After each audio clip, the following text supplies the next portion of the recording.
partager, c'est très important.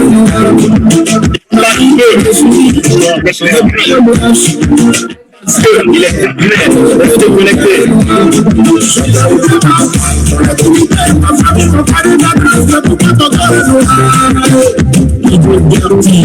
Je te fais confiance, tu te prends pour le plus du fer, c'est là où tu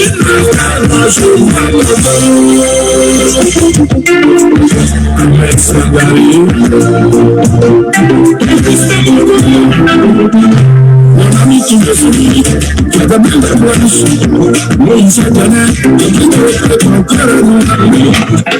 Qui me sourit, qui a de belles blanches, mais il s'est donné. Partagez. Bonsoir à tous, bonsoir.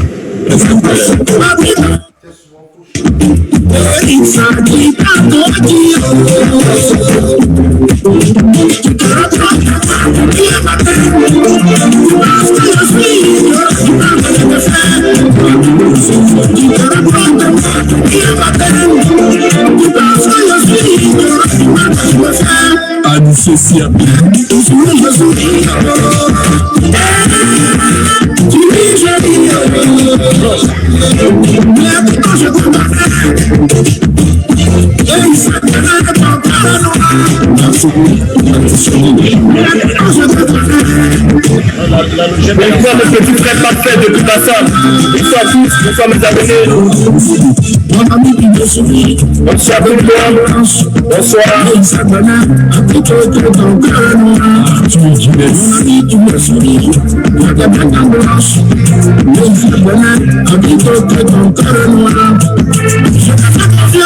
Il t'a pas le plus intelligent, je te le dis.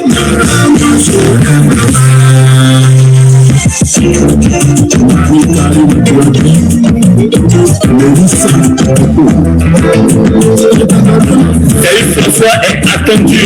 Partagez. Il est déjà présent. Je te sincère. Honnête, dans le plus de choses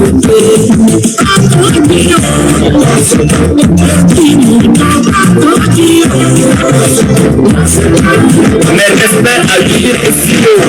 Félicitations pour l'album. Héritage.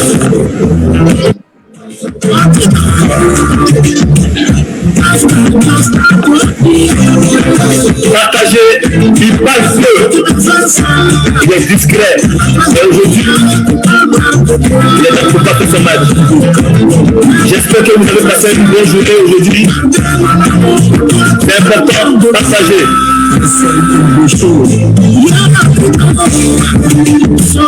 Après ce match est de retour. Partagez. Vous m'avez beaucoup manqué. Je suis de retour. Rien que pour vous.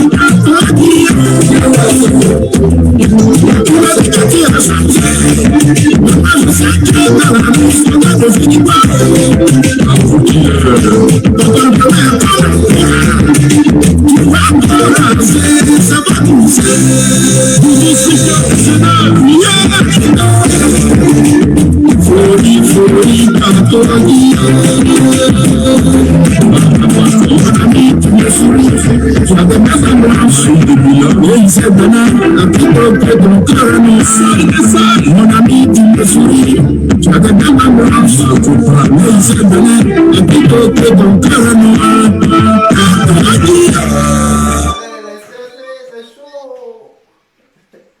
En ce moment, là, Zahou, là, il est stressé. Partagez. On va le chauffer aujourd'hui. Ah, il y a certains qui disaient qu'il ne sourit pas. Il est en train de sourire. Hein. Partagez, c'est très important. Il n'est plus à présenter. Hein. Il n'est plus à présenter. Il est aimé par le peuple ivoirien.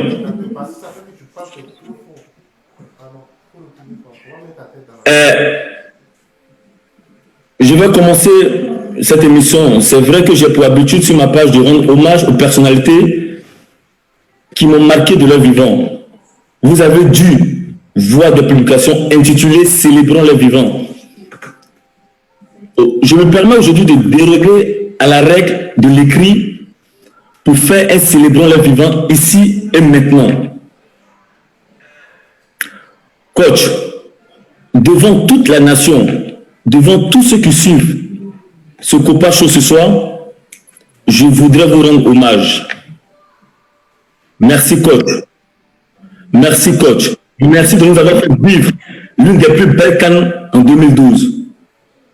Votre acharnement, votre rigueur au travail m'ont marqué. Merci pour tout ce que vous avez apporté au football ivoirien. Et personnellement, merci de votre considération ce soir. Merci, c'est moi qui vous remercie vraiment.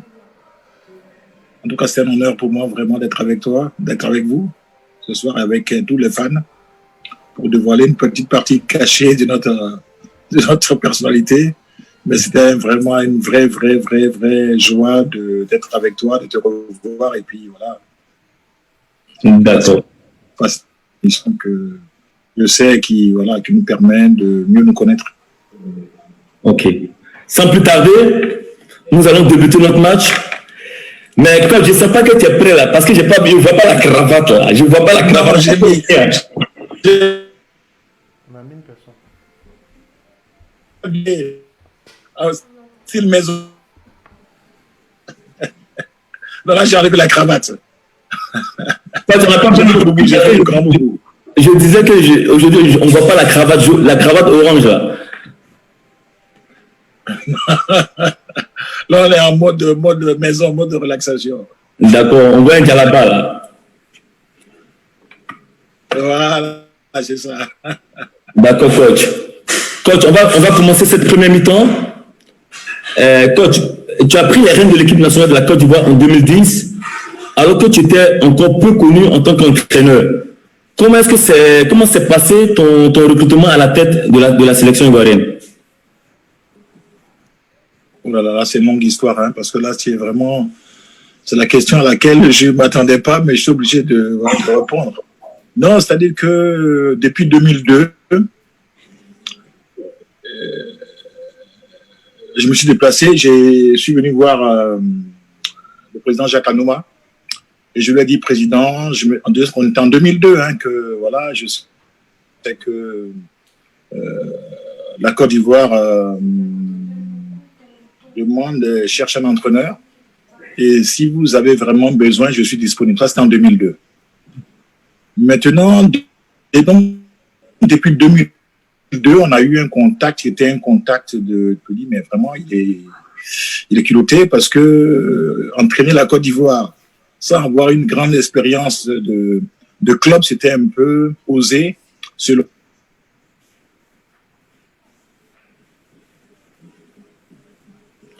En 2006, je me rappelle bien, j'ai été invité de suivre cette CAN de loin. Mais quelque part, moi, je me préparais parce que je savais bien qu'à un moment ou à un autre, il allait avoir une opportunité.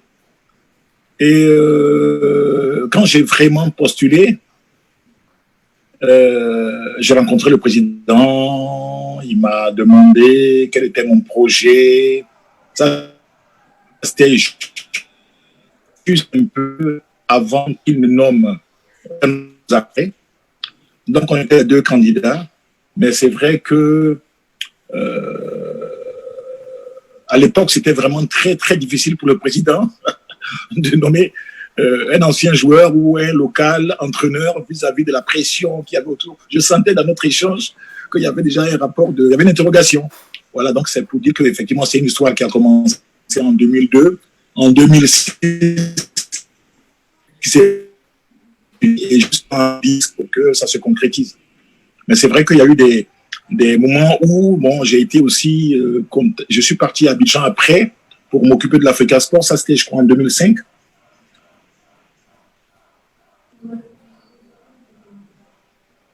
Après, je crois, c'était pas si c'était vers 2006 ou à quelle période, je me suis occupé de l'équipe nationale cadette. Et c'est là que ils ont commencé à me connaître, on a appris à se connaître. Et puis, donc, en 2010, il y a eu cette fameuse situation où ils étaient en contact avec un entraîneur, c'était après la Coupe du Monde. La Côte d'Ivoire venait de se séparer de, je crois, Sgoran, l'entraîneur qui avait amené la Côte d'Ivoire en Coupe du Monde. Et puis, il y avait des tractations avec Gérard Gilly qui tardaient un peu. Et il fallait préparer l'équipe pour aller pour le match d'Italie, pour le fameux match Non, pas à Rome, à Londres, je crois. Oui, c'était à Londres. Ouais, c'était un match amical à Londres. Un match amical à Londres. Donc, c'est là qu'ils m'ont dit, bon, écoute, on a actuellement un souci d'entraîneur. Est-ce que tu serais prêt à entraîner cette équipe-là par rapport au match amical contre l'Italie à Londres? Donc, la première question que j'ai posée au président, ce qui fait la composition d'équipe, est-ce que c'est vraiment moi qui gère la... Non, il n'y a pas de problème. C'est toi qui viens avec ton équipe, avec ton staff, tu gères le match amical et on va voir comment ça se passait. Donc voilà, c'est là comme ça le début de cette histoire-là qui a commencé avec ce fameux match. Et c'est là qu'ils ont découvert ma personnalité.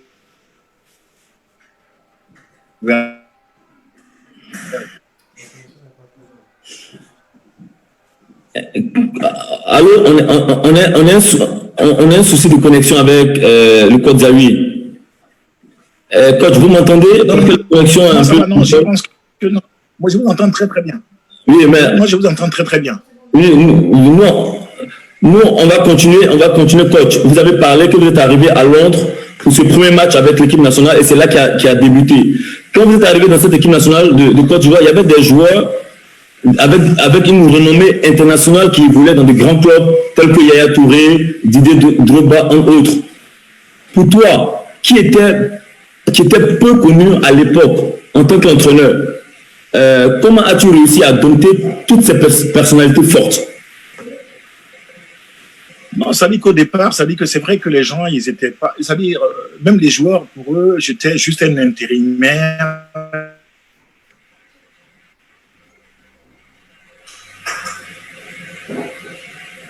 C'est vrai que j'ai eu dans le staff, je me rappelle, il y avait Cyril Domoro qui était donc le grand frère des joueurs. Je crois qu'il y avait Bonaventure Kalou et il y avait Kwasi Blaise. Donc, il y avait le vice-président à l'époque, donc président des sélections, je crois que ça devait être Sori Diabaté, qui était là-bas à Londres. Et je suis arrivé avec mon staff.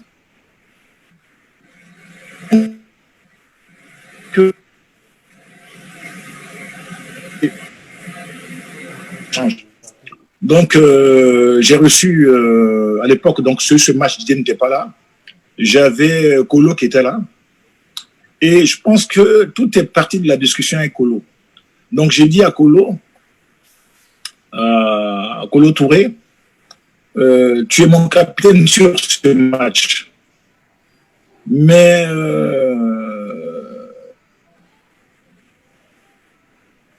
allô, coach? Allô? C'était un peu... Oui, coach. Oui, allô? Coach, on va essayer d'interrompre légèrement pour essayer de vous laisser, pour essayer de mettre la connexion de votre téléphone, parce que le Wi-Fi un peu déconne. Et nous, on va mettre une pause musicale pour vous laisser vous reconnecter pour revenir tout de suite.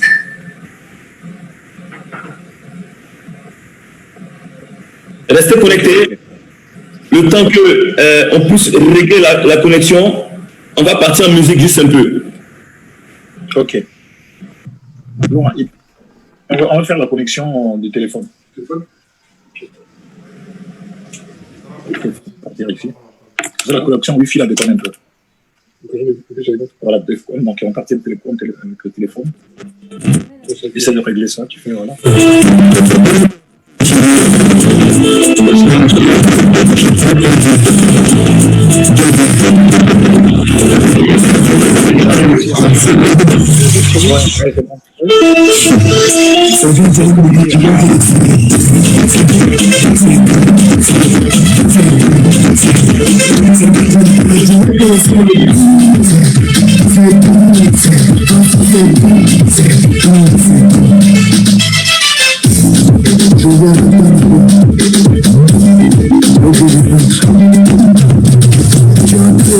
Restez connectés. Quand on remet en mode, ça va une très bonne connexion parce que c'est important.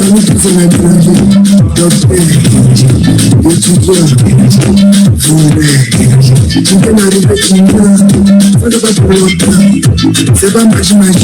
a Salut qui est en train de se connecter. Ça va passer tout à l'heure.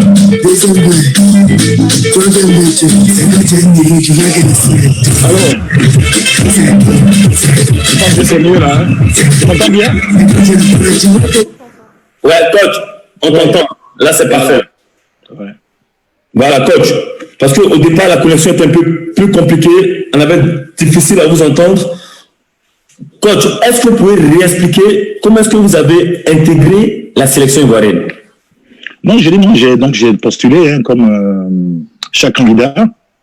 Et à l'époque où le président, ça paraissait vraiment très osé qu'un Ivoirien vienne avec beaucoup de conviction dire voilà, monsieur le président, voilà, je vais entraîner l'équipe nationale de Côte d'Ivoire et voilà, il savait que il savait qui j'étais, que j'étais un ancien professionnel, qui avait arrêté sa carrière, qui avait fait des expériences aussi en Europe ici aussi. Mais je savais que pour le président, c'était vraiment de l'audace. Il fallait. Quand je suis allé dans son bureau, après c'était une petite histoire parce que je cherchais à rencontrer le président, mais c'était pas facile. Donc il a fallu que je passe par un copain qui était, je parlais son nom, mais c'est Jacques, qui à l'époque il y avait un journal Foire Info où il met en titre, il me demande François, pourquoi tu es à Abidjan? Je dis non, je suis venu entraîner l'équipe nationale. Donc il met en titre Zawi, François, je vais entraîner l'équipe nationale de Côte d'Ivoire. Et donc le président, le matin, il se réveille, il prend les journaux. À l'époque, il y avait la titrologie. Il voit le titre, Zawi, François, je vais entraîner l'équipe de Côte d'Ivoire. Donc c'est comme ça, le président, il me reçoit dans son bureau. Et il ne comprend pas qu'un article comme ça, quelqu'un puisse débarquer et mettre dans les journaux en titre « Je vais entrer l'équipe nationale de Côte d'Ivoire ». Donc il m'a reçu vraiment avec beaucoup de respect. Il m'a écouté, il a demandé si j'avais un programme, si j'avais une vision pour la sélection. Donc à l'époque, le président était étonné de l'échange, parce que pour eux, quand tu es un ancien footballeur, tu es que dans le domaine football. Il ne peut pas comprendre qu'un ancien footballeur puisse venir fédération et dire voilà, président, je veux entraîner l'équipe nationale de Côte d'Ivoire. Donc il a demandé le programme et moi je lui ai dit président, vous savez, Michel Platini. Donc à l'époque, j'avais un peu de connaissances, un peu des autres anciens joueurs qui avaient entraîné les sélections. Je savais que Platini avait entraîné l'équipe de France, elle avait même sans diplôme, et que Van Basten à un moment avait aussi entraîné l'équipe de Pays-Bas, parce qu'à un moment il y avait des joueurs qui sentant que leur sélection était dans une situation d'impasse, mais venaient servir leur pays et puis aller à la fédération taper aux portes de la sélection. Donc, Van Basten a entraîné l'équipe des Pays-Bas, Platini a entraîné l'équipe de France, mais sans avoir une expérience de club. Donc, moi, quand je savais que cette génération-là, où des joueurs, à un moment, allaient servir leur pays, et pour moi, c'était important de venir dire à mon président des fédérations, président, je veux entraîner l'équipe.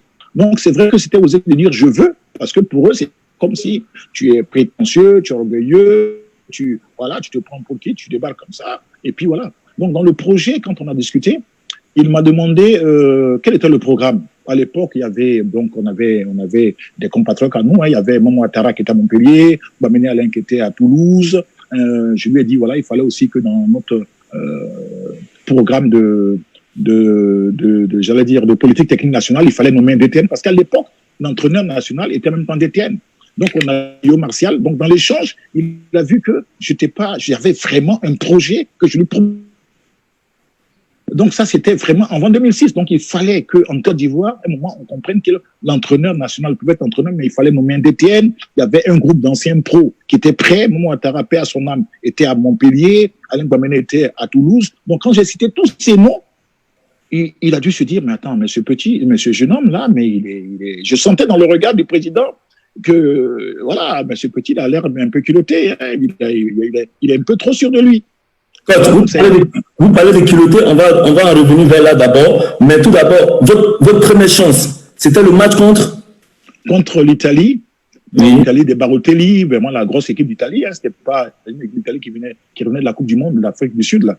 Voilà, c'est l'Italie que je connaissais, les Italiens, il n'y a pas de match amicaux. C'est la grosse équipe d'Italie. En Italie, il y avait une grosse équipe. Mais en Côte d'Ivoire, vous étiez l'entraîneur de la Côte d'Ivoire pour ce premier match. Il y avait des joueurs de renommée comme Yaya Touré, Didier Drogba, entre autres. Pour vous, comment est-ce que vous avez réussi à dompter toutes ces personnalités fortes-là? Non, ça dit qu'au départ, sur ce match, je n'étais pas là, mais sur ce match, j'avais Kolo Touré. Je pense que notre premier échange de verbal a été déterminant. Parce que à l'époque, je crois qu'il était à Manchester City, il venait de faire un stage, je crois, aux États-Unis. Et puis, je lui ai dit, ouais, sur ce match, je pense que, bon, tu vas être le capitaine. Hein. Mais comment tu vois ce match? Et c'est là que, bon, c'est de l'intimité, mais je suis obligé de le dévoiler. Kolo m'a dit, oui, coach, bon, on a fait une grosse préparation de club. Bon, il faut que je dois seulement jouer une mi-temps parce que les préparateurs m'ont conseillé. Et voilà, coach, je pense que je peux pas jouer les 90 minutes. Et là, du coup, j'ai dit à mon adjoint, donc Jean Sugini, serre-moi un verre d'eau. Je pense que là, sur ce côté, je pense que Kolo a dû se dire, mais attends, là je comprends pas, là. Donc, j'ai demandé à boire un verre d'eau. Et j'ai dit, Kolo, j'ai dit que tu es le capitaine de cette équipe et on va faire un match contre l'Italie.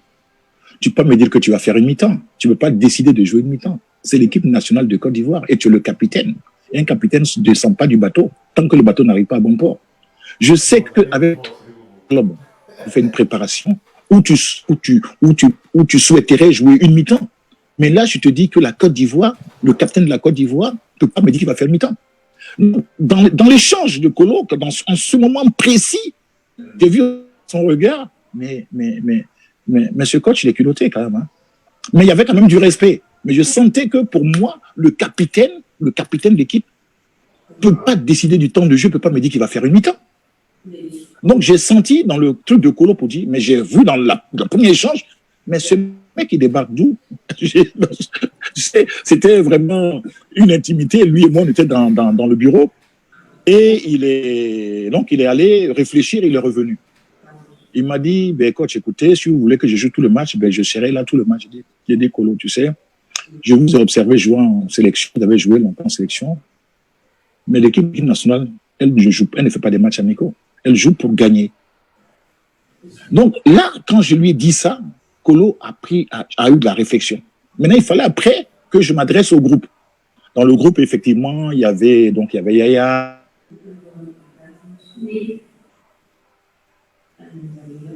une grosse personnalité. Voilà, c'était des garçons qui étaient en Afrique du Sud, qui avaient un palmarès en équipe nationale. Ils voyaient débarquer un entraîneur local.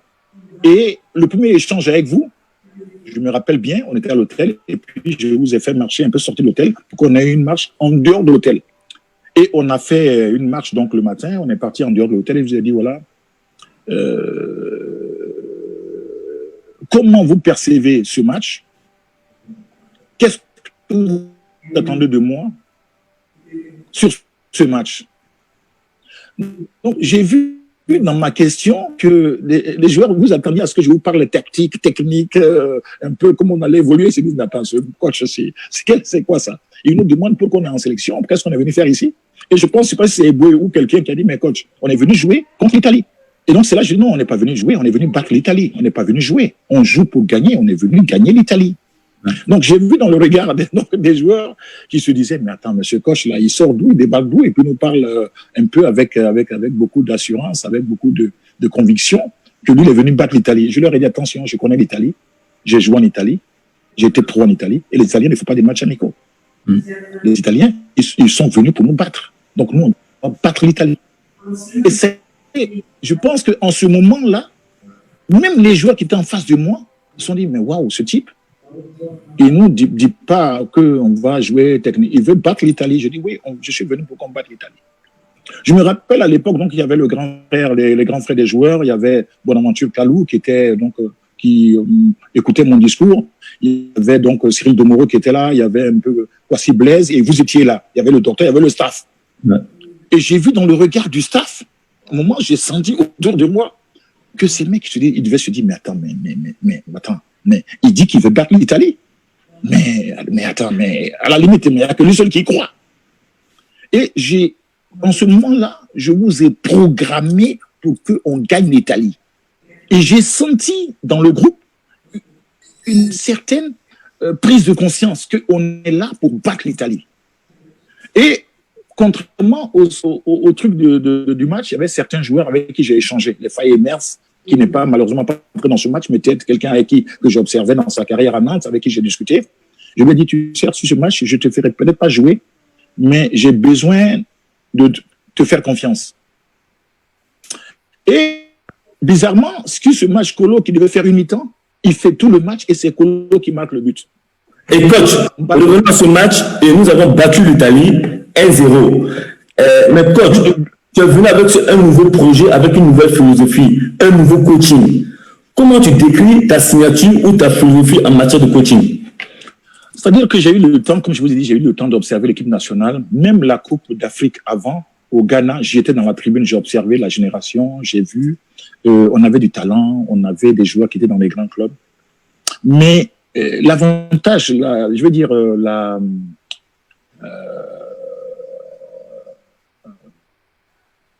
limité que j'avais par rapport aux autres entraîneurs, c'est que j'avais été joueur de l'équipe nationale. Et j'avais été aussi professionnel. Donc, le côté européen, je connaissais, et j'avais aussi joué, même un peu, j'avais joué aussi en Afrique. Donc, quand je vous parlais, je sentais que, je vous disais, non, les gars, je vous ai observé au Ghana, on était éliminés malheureusement, mais il faut qu'on forme un groupe. Parce que j'ai vu la blessure de Kolo au Ghana, qui a été le moment qui a laissé le groupe pour aller se faire soigner en Europe. Donc, j'ai suivi l'équipe qu'on avait, mais j'ai suivi qu'on avait une équipe type, mais on n'avait pas un groupe. Donc, il fallait que l'équipe nationale de Côte d'Ivoire puisse compter sur un groupe. C'est-à-dire que si un est blessé, que celui qui rentre puisse savoir qu'il doit apporter à l'équipe. Mais je savais que dans l'esprit des dirigeants, dans l'esprit de beaucoup de personnes, quand les gens venaient en équipe nationale, on savait qui allait jouer où, comment il allait jouer, et c'était comme ça. Donc, il fallait leur faire comprendre que la philosophie nouvelle qui était là, c'était un groupe et que, pas dit personne, mais il fallait savoir qu'à un moment, tout le monde pouvait jouer. Tout le monde pouvait jouer. Donc, quand on a gagné ce match, surtout à la mi-temps, on était à 0-0, j'ai vu que les joueurs, au moment, étaient contents du 0-0. Et je leur ai dit, non, les gars, on est à la mi-temps, on est à 0-0. Je vous ai dit qu'on est venu battre l'Italie. On n'est pas venu faire 0-0, être content du 0-0.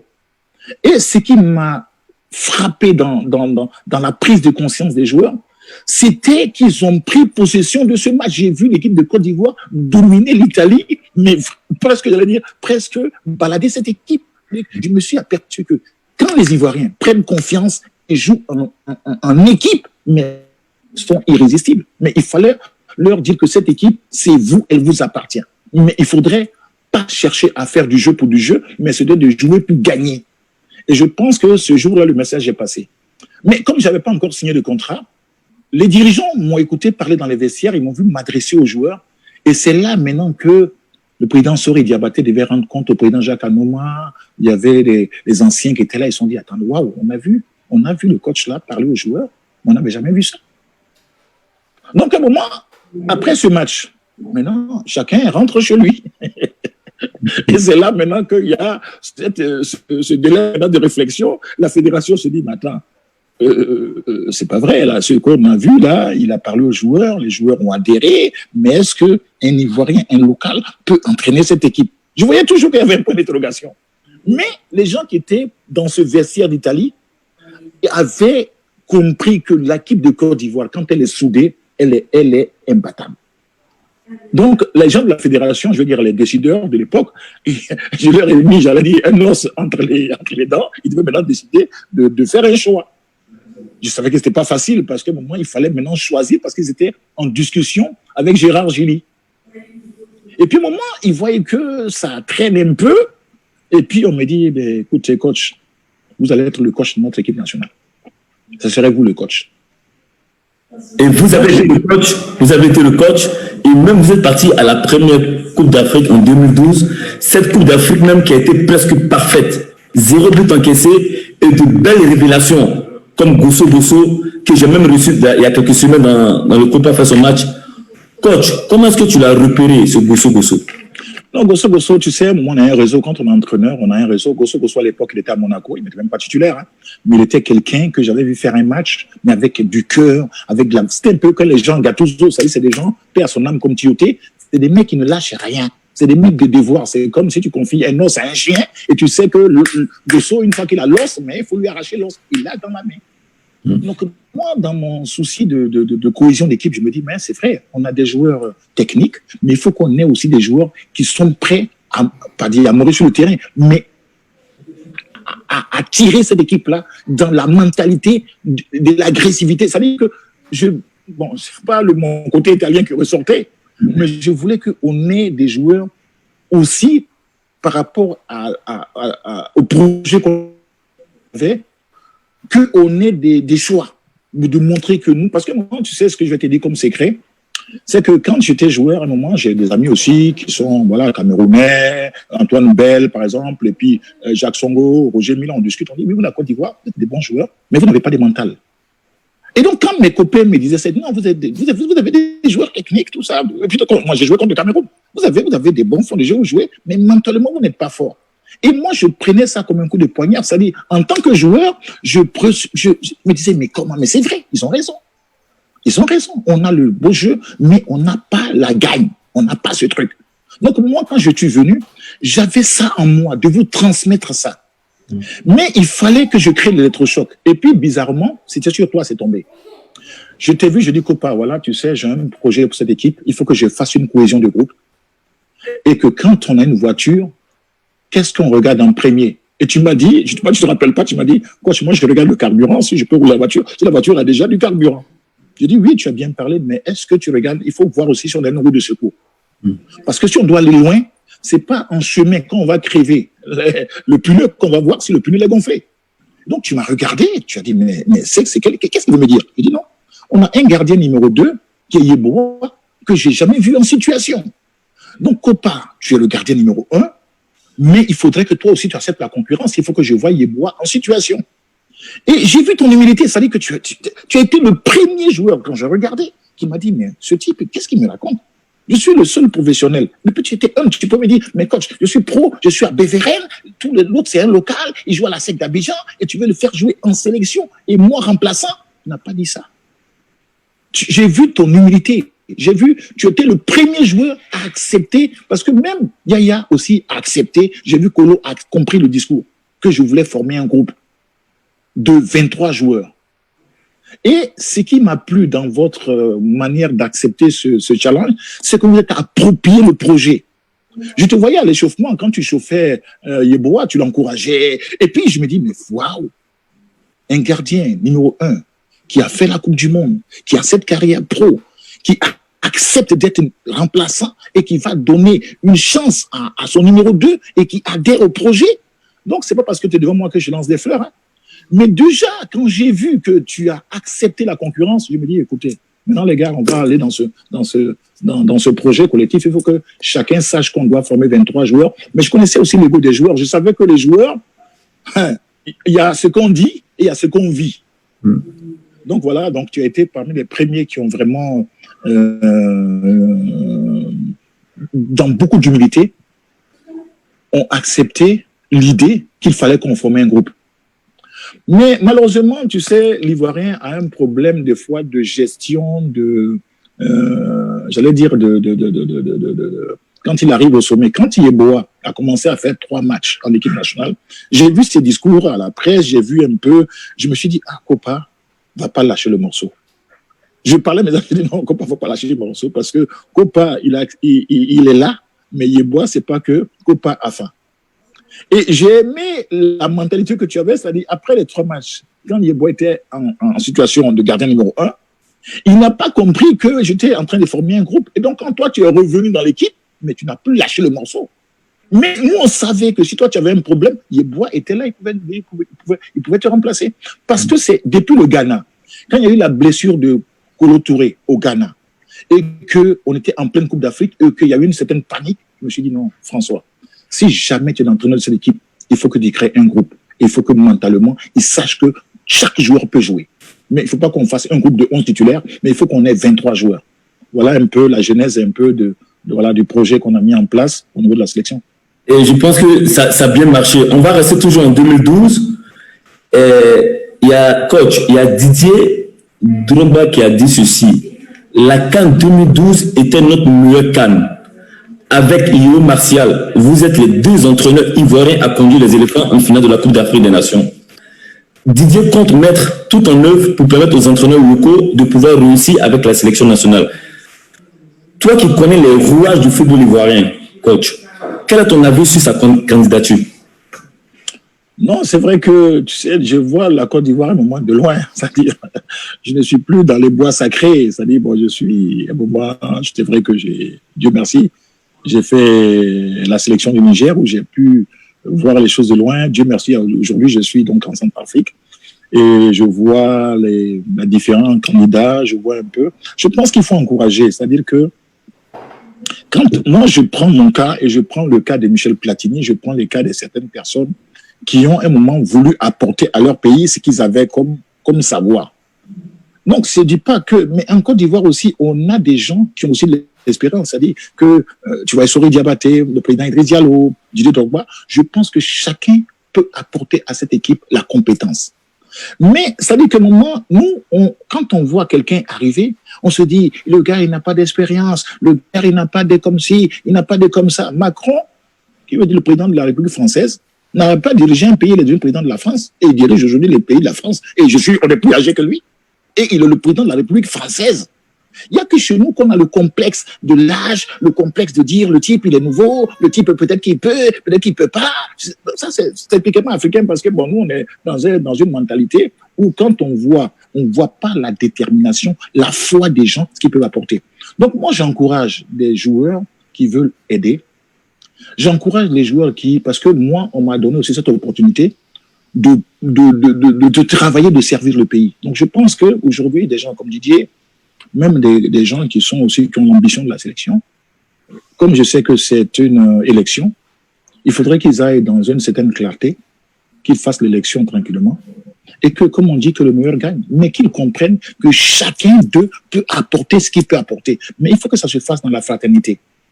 Parce que je vais te dire une chose, tu sais, quand j'étais en sélection, le moteur que j'avais comme projet, c'était, je me basais sur nos valeurs en Côte d'Ivoire, union, discipline et travail.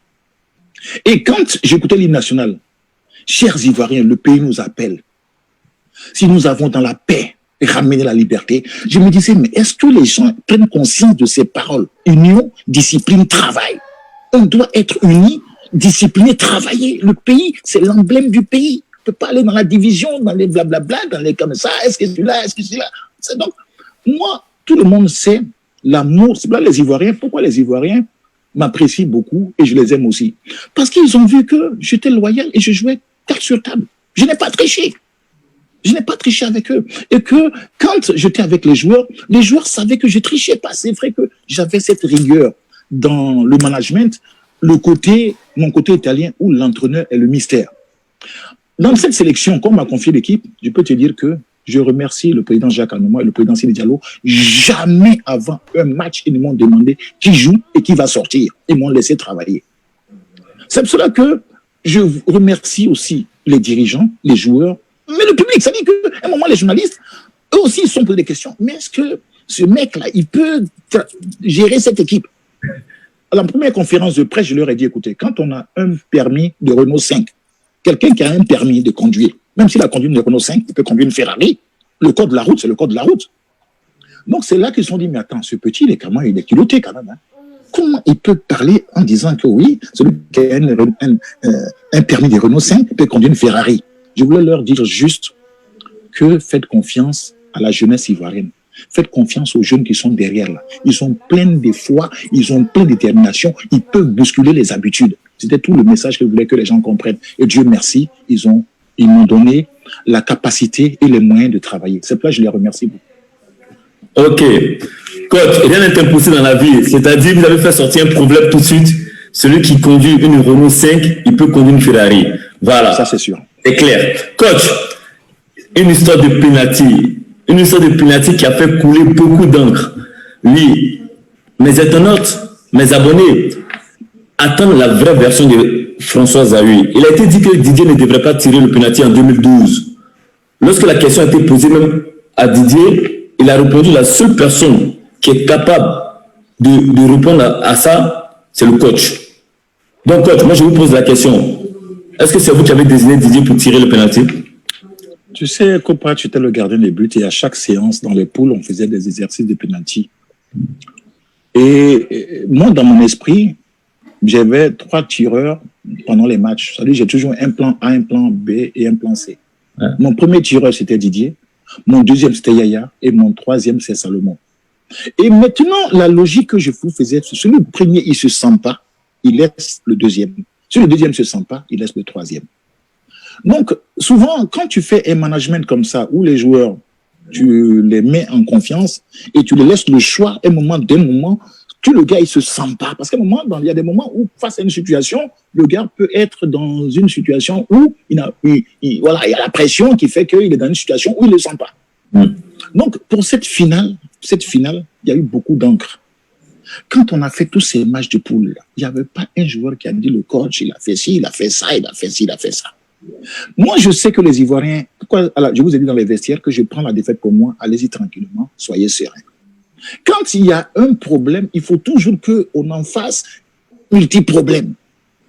C'est vrai que ce penalty en plein match était déterminant parce que si on le marque, c'est fini parce que les Zambiens, eux, ils voulaient en compte. Leur truc, c'est de nous amener au penalty pour qu'ils aient leur chance aussi parce que les penalty, à un moment, c'est de la loterie. On le savait. Mais il fallait comprendre que le premier tireur, dans mon esprit, c'était Didier. Le deuxième, c'était Yaya. Et le troisième, c'était Salomon Kalou. Et que si un des gars ne se sentait pas, celui qui suivait prenait le penalty. Voilà, moi, ma version. Et voilà ce que je peux dire aux internautes. Ok, les choses sont claires, les choses sont mises à plat. Premier tireur, Didier. Après, c'était Yaya Touré. Et ensuite, en troisième position, Salomon Kalou. Merci toi d'avoir éclairci ce détail-là. Coach, malgré un camp réussi, les Ivoiriens, oui, presque toute la population ivoirienne ont été surpris de savoir que votre contrat n'a pas été renouvelé. Beaucoup de messages que j'ai reçus témoignent de l'amour que les Ivoiriens portent pour vous. Pourquoi l'aventure en sélection nationale s'est arrêtée brusquement? Que s'est-il passé? Vous savez, les gens ont des problèmes avec les gens qui ont de la personnalité et des gens qui bousculent un peu les habitudes. C'est-à-dire que moi, je savais que moi, ce qui m'a fait plaisir, c'est le coach Claude Leroy. Claude Leroy, il était dans notre hôtel et puis il regardait l'équipe quand le matin, on faisait nos marches, quand on allait au déjeuner, quand on allait aux entraînements. Et tu sais, quand ça vient de quelqu'un d'extérieur, il me dit, coach, vraiment, je sens l'équipe nationale disciplinée et déterminée. Mes félicitations. Comme un entraîneur comme Claude Leroy, qui est à votre hôtel et qui est à la piscine et qui vous appelle et qui vous dit ça, vous dites, waouh, le gars là, il vient regarder l'équipe nationale, donc il a souvent vu l'équipe nationale du Côte d'Ivoire et il dit, cette équipe, elle est déterminée et elle est disciplinée. Donc, moi, je savais qu'à un moment, c'est vrai que pendant la CAN, je ne laissais pas c'est-à-dire que quand il y avait, c'est-à-dire tout ce qui touchait à la cohésion du groupe, j'allais m'énerver. C'est-à-dire que je ne rigolais pas dessus. C'est-à-dire, autant j'étais quelqu'un qui était flexible, qui était homme, qui pouvait laisser passer certaines choses, mais quand je sentais qu'il s'agissait d'un problème je ne sais pas si tu as vu l'interview de Théo Joël dans l'équipe d'il y a 2 semaines, où il parlait d'une CAN en Afrique du Sud, et il y avait un entraîneur, le pauvre, dans les vestiaires, tout le monde jasait, et puis l'entraîneur, les joueurs, ils faisaient la compo, et puis quand il dit l'équipe nationale de son époque, l'entraîneur était dans les vestiaires, et puis à la mi-temps, l'entraîneur n'a même pas voix au chapitre. Tu sais, je vais te faire une petite confidence. Quand j'étais joueur, il y avait Pancho Gonzalez qui était l'entraîneur de l'équipe nationale de Côte d'Ivoire, et Yo Marcel était l'entraîneur adjoint. Et à l'époque, il n'y avait pas de date FIFA. Nous, à l'époque, quand tu viens en sélection, tu sais que dans ton club, le championnat continue. Moi, j'étais à Nancy, donc j'avais Arsène Wenger comme entraîneur. Donc déjà, pour venir en sélection, ils te mettaient la pression de ne pas venir parce qu'ils comptaient sur toi pour ce match du championnat. C'est pas comme maintenant, quand les joueurs ils viennent, tous les championnats sont arrêtés. Et j'ai choisi le pays pour aller faire un match dans cette Côte d'Ivoire. À la mi-temps, le ministre Fologo descend. Et les entraîneurs sont là. Et le ministre, il n'est pas content parce qu'on était à 0-0, ça n'allait pas bien. Et moi, je regarde ça, je dis, mais waouh, qu'est-ce qui se passe? C'est le ministre qui va nous parler à la mi-temps. Est-ce que nous rentrons dans son cabinet des ministres là pour lui dire comment il va gérer le pays? À un moment, il faut que chacun soit à sa place et que chacun fasse son boulot. Donc, déjà, les joueurs, ils savaient que, autant avec notre capitaine, le Gadi, c'est lui qui était capitaine, ils savaient qu'il y a des choses que même quand j'étais joueur, je ne laissais pas passer. Dans un vestiaire, il y a un coach. Si tu ne veux pas parler dans les vestiaires, il faut laisser la faire, il faut laisser le truc. Pourtant, le coach, c'était un Argentin. C'était un gars qui avait de la bouteille. Ouais. Mais à la mi-temps, parce qu'à un moment, l'équipe était en difficulté, tout le monde veut venir s'exprimer. Je dis, mais coach, c'est le conteneur. C'est le ministre des Sports, c'est notre ministre à nous. Mais il n'a pas venu nous parler à la mi-temps. Il va nous parler de quoi? De comment on doit jouer. Moi, j'avais tout le respect que j'avais pour lui. J'étais à l'époque l'un des pros avec Fofana qui était à Monaco, mais des leaders qui pouvaient dire arrêtez s'il vous plaît, monsieur le ministre. On est dans le vestiaire là. C'est la mi-temps. On peut être un peu en difficulté, mais pourquoi chacun va venir daser, parler comme ça? Donc déjà, quand j'étais joueur, il y a des choses que je ne laissais pas passer. C'est pour cela que tu vois, cet épisode-là a permis aux gens de dire, ce gars-là, il ne sait pas pour qui. Mais parce qu'en Italie où j'étais, l'entraîneur, c'est le mystère. C'est-à-dire que c'est lui, on n'appelle même pas coach, c'est le mystère. Donc, pour les joueurs africains, de voir un local venir avec certitude de dire, les gars, chacun doit être à sa place. Si vous voulez que je ne sois pas entraîneur, mais ça, c'est moi. Mais quand quand je donne ma chaussure à un cordonnier, je le laisse réparer ma chaussure. Je fais confiance au cordonnier. Sinon, moi-même, je ne répare ma chaussure à la maison. Donc, ce discours-là, ce côté-là, pour eux, ça paraissait de l'arrogance. Mais il se prend pour qui, ce type-là, et puis il peut parler comme ça. Moi, je leur dis simplement, le sélectionneur, c'est moi. Donc, virez-moi, mais laissez-moi travailler. Je voyais que ça choquait un peu. Mais à un moment, les gens ont compris qu'il fallait me laisser travailler et il fallait faire confiance aux joueurs. Et je bénis Dieu parce que ce discours-là, vous êtes accaparé. J'avais des champions, j'avais des joueurs, il fallait leur faire confiance. Il fallait comprendre qu'à un moment, le football, on met les joueurs dans des meilleures conditions, mais c'est l'entraîneur qui doit assumer l'échec. Donc, c'est à lui de faire à lui de prendre son équipe en main. Et les dirigeants doivent être à leur place. Donc, je savais qu'à un moment en Afrique, tu sais, quand que tu débarques et puis tu es un local, et puis tu viens avec... Parce qu'à un moment, tu vois, je vais te dire, j'ai eu, paix à son âme aussi, l'entraîneur du Nigeria, qui est décédé, Keshi, qui a été champion d'Afrique avec son pays. Il m'a dit, François, c'est pas facile. Quand tu es un local, les gens pensent qu'ils te font un cadeau quand ils te confient l'équipe nationale et qu'ils peuvent te virer quand ils veulent et que pour eux, là, toi, là, tu ne sers à rien et qu'en réalité, ils t'ont fait un cadeau de te mettre là-bas. Donc, chacun peut venir. C'est pas que je remercie le président Jacques Anouma. Je remercie le président Fidialo. Ils n'ont jamais, à la mi-temps, intervenu dans mon affaire. Parce qu'au départ, c'était clair. Virez-moi. S'il y a quelque chose qui ne va pas, laissez-moi travailler. C'est pour cela que les Ivoiriens ont dit, waouh, ce type-là. Mais vraiment, les joueurs là sont disciplinés. Hein. Mais cette affaire-là, donc, c'est pour cela que je remercie les Ivoiriens qui ont compris qu'à cette époque, cette équipe-là, elle était disciplinée et il y avait beaucoup de... Chacun était à sa place. Et je tiens beaucoup à dire ça parce que les gens, à un moment, ils ne sont pas dupes. Ils ont vu la fraternité, ils ont vu l'unité de ce pays et ils ont vu la discipline. Je te parle de symbole du pays. Donc, moi, après, j'accepte ce qu'on me dit, François, ça ne va pas. Tu es un peu trop dur, il faut partir. Il n'y a pas de problème. J'ai pas fait. Tu m'as vu faire interview. Tu m'as vu parler quelque part. Je n'ai jamais parlé. Parce que j'étais déjà préparé tout ça. Donc, coach, c'est parce que vous avez eu tellement une personnalité forte, c'est ce qui a fait en sorte que vous avez perdu votre place alors? Non, ça dit qu'à un moment, tu es un patron. Mon patron de la fédération, c'est. Parce que c'est quelqu'un qui est humble, quelqu'un qui m'a toujours respecté. C'est lui qui a pris la décision. Donc, on ne peut pas demander à un employé. Moi, je n'ai tué personne. Il y a certains gars qui disent qu'il prenait l'argent, il faisait ci, il faisait... Tu sais, quand on veut tuer un chien, on dit qu'il a la gale. Il faut trouver un défaut sur quelqu'un. Donc, moi, j'étais déjà prêt qu'on me guillotine. Quand tu acceptes cette fonction-là, il faut être prêt à prendre des coups. Donc, j'étais déjà prêt. Donc, moi, le motif, le président, on était à un match contre le Mali, à Paris, un match amical. Quand il m'a appelé à 3h du matin, il m'a dit, coach, je vais changer des stratégies. Il ne m'a pas dit qu'il m'a remercié pour vraiment le travail que j'ai fait. Non, on ne m'a pas dit, on reproche ça, on te fait comme ci, on te fait comme ça. On est parti en bons termes. Donc, on s'est serré la main. J'ai appelé les gens de mon staff. L'équipe change de stratégie et on n'est plus entraîneur. Donc, moi, il n'y avait pas eu de problème à ce niveau-là. Donc, que ce soit le président Sidi, il ne m'a jamais créé des problèmes. Après, même des fois, j'allais le voir, on discutait, on bavardait, j'allais dans son bureau, il me recevait. Il n'y avait pas d'animosité de ce côté-là parce que j'étais préparé mentalement. Quand tu exerces cette fonction, quand il y a un échec, il faut être prêt à assumer l'échec. Voilà. Et donc, j'étais prêt à assumer l'échec. Parce que pour moi, si on reprochait aux Ivoiriens de ne pas avoir gagné cette coupe, le responsable, c'était moi. Il fallait assumer, donc j'ai assumé. Et je suis toujours là, prêt à assumer tout ça. Bon, coach, c'est vrai que vous étiez prêt à assumer aussi, mais c'est comme on le dit, c'est une équipe aussi. Hein. Donc voilà, vous avez formé un bloc, on a travaillé ensemble, on s'est battus tous ensemble, et je peux vous le souligner ici, c'était vraiment une équipe très soudée, on était très disciplinés, et malheureusement, Dieu en a décidé autrement. Coach, après la Côte d'Ivoire, vous êtes parti au Niger, et vous avez brillé au sein de cette équipe du Niger. Puis vous êtes parti en Guinée. Maintenant, à présent, où se trouve le coach? Le coach, actuellement, il est à Toulon en famille, avec l'histoire du coronavirus, là, tu sais. Moi, j'étais confiné, et puis il fallait trouver l'opportunité de venir un peu se ressourcer en famille. Donc, je suis actuellement à Toulon. Ouais. Je suis le sélectionneur de l'équipe de Centrafrique. D'accord.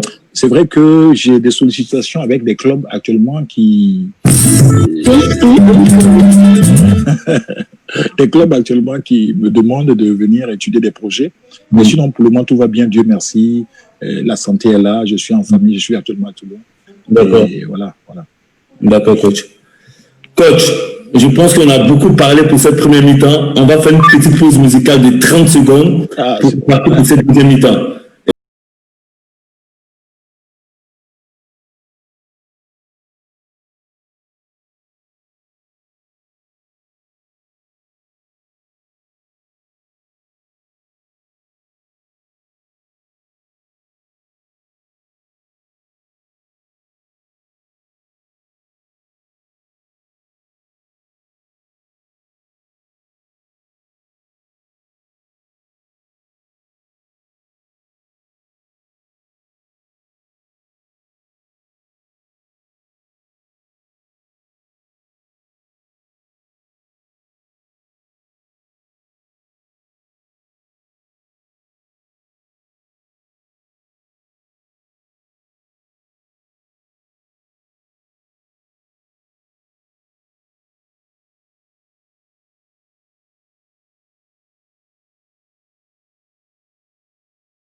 Coach, tu serais élevé parce que tu es très adulé par le peuple ivoirien. Tout le monde t'aime, tout le monde te kiffe, comme on le dit. Tu es parti un peu, on dit, ils sont vraiment tristes de votre départ. Comment est-ce que vous êtes parti de la sélection? Mais comme on dit, la vie continue. Vous avez continué votre bonhomme du chemin. Maintenant, on va partir pour cette deuxième mi-temps. Je sais que, coach, tu as une anecdote à nous raconter. Quand tu étais sélectionnaire, souvent tu rendais visite à des joueurs en club. Tu es même parti rendre visite aux frères à l'époque à Manchester et tu as rencontré une ancienne connaissance. Peux-tu nous expliquer, peux-tu nous en parler un peu? Non, c'est vrai que tu sais, la génération que vous étiez première des champions. Parce que j'ai eu la chance de côtoyer l'académie quand Jean-Marc Guillaume vous coachait. Et donc la génération avant, les Gadier Célis, c'était notre génération. Et j'ai été voir, parce que Jean-Marc, à l'époque, il était aussi... c'était un grand joueur, il y avait à Nice, président, entraîneur, et puis je me dis, mais qu'est-ce qu'un président de club peut aller faire dans un centre de formation en Afrique, à l'académie? Donc j'ai été curieux, par curiosité, j'étais voir. Et j'ai vu votre technicité, j'ai vu quelqu'un qui travaillait vraiment. C'est-à-dire, Jean-Marc n'était pas assis sur un banc. Je le voyais, j'ai vu même vos salles, l'hygiène, la rigueur qu'il y avait dans le centre. Mais surtout, on sentait des gens heureux d'être ensemble. Je me dis, waouh, ce mec, il bosse vraiment. Et puis, vous êtes venu au Festival Espoir de Toulon ici, où ma femme même vous a reçu à la maison, on m'a fait amuser, on vous est allé, vous amuser, on t'aime. Donc, moi, j'ai vu, Yaya, je vous ai vu commencer au centre. Pour moi, vous étiez mes petits frères. Et puis, quand j'ai eu donc cette opportunité d'être sélectionneur de la Côte d'Ivoire, j'ai été à City, et coïncidence, les deux frères jouaient à City. Et donc, ils avaient un entraînement, et à la fin de l'entraînement, je vais donc les voir, et puis je croise Mancini, Roberto Mancini. Et il me dit, allora, come va? Abbastanza bene. E tu, come va? A Costa d'Avorio? Tutto bene, amico mio. Ah, mi fa piacere che sei adesso allenatore di Costa d'Avorio. Et là, je vois Koulo qui me dit, mais coach, tu parles italien? Et il m'a dit, mais attends, mais coach, qu'est-ce qui se passe? Et l'entraîneur, maintenant, qu'il a dit, mais attendez, François, François, on a joué en Italie ensemble. Mais à l'époque, moi, j'étais à la Sampdoria avec Vialli, et puis voilà, il y avait Mancini Vialli. Donc, c'est. Et Ekolo, il dit, attention. Mais donc, ce Zawi, notre coach même le respecte. C'est en Afrique que quand nous, on a passé 40, on est dans les 50 ans. Mais en Afrique, on est toujours les petits copains. Tu as beau avoir des enfants, tu as avoir l'âge que tu as, dans la tête des Africains, tu restes toujours. Même on a beau dire en France que tes amis, les Laurent Blanc, les Deschamps sont en sélectionnaire, et que tu es toujours un inconnu, tu es toujours quelqu'un qu'on ne connaît pas. Donc, quand Mancini a dit, mais François, mais je connais François. J'ai vu un peu dans le regard de Yaya, il dit, mais attendez, notre coach là, donc, c'est une de ses connaissances. J'ai vu du respect. Et ça m'a réconforté dans le fait que nos champions comprennent que les frères aussi ont joué. À notre époque, il n'y a pas de parents. Mais les grands frères ont joué aussi au ballon. Et à Côte d'Ivoire, il y a eu des joueurs même qui ont joué au ballon. Moi, quand j'étais petit, le Laurent beaucoup là, mais c'était des joueurs de ballon. Beaucoup, il y avait un match en Côte d'Ivoire, il a dit, je vais marquer 3 buts. On était petit à Sekafia. Il a dit, et puis il a marqué 3 buts. Avant le match, il dit, je vais marquer 3 buts. Et il a marqué 3 buts. Donc, on a été formaté de voir des champions.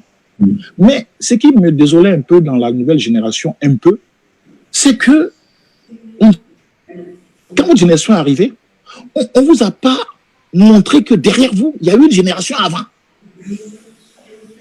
Parce qu'effectivement, il y a la nouvelle technologie, les paraboles, quand vous faisiez vos matchs, on sait qu'on ne peut pas jouer, on voit tes matchs, on voit des vidéos. Donc, la génération qui était derrière n'ont pas compris, c'est vrai qu'ils étaient des champions dans les grands clubs. Mais l'équipe nationale de Côte d'Ivoire, là, a commencé même avant même l'époque où l'équipe nationale, des gens qui ont joué même pour l'équipe nationale. Donc, quand il y a eu ce moment de l'histoire où l'entraîneur dit, mais coach, mais je suis content que tu aies cette responsabilité. Et quand j'ai vu le regard de mes joueurs, j'ai senti du respect. Et ça m'a réconforté.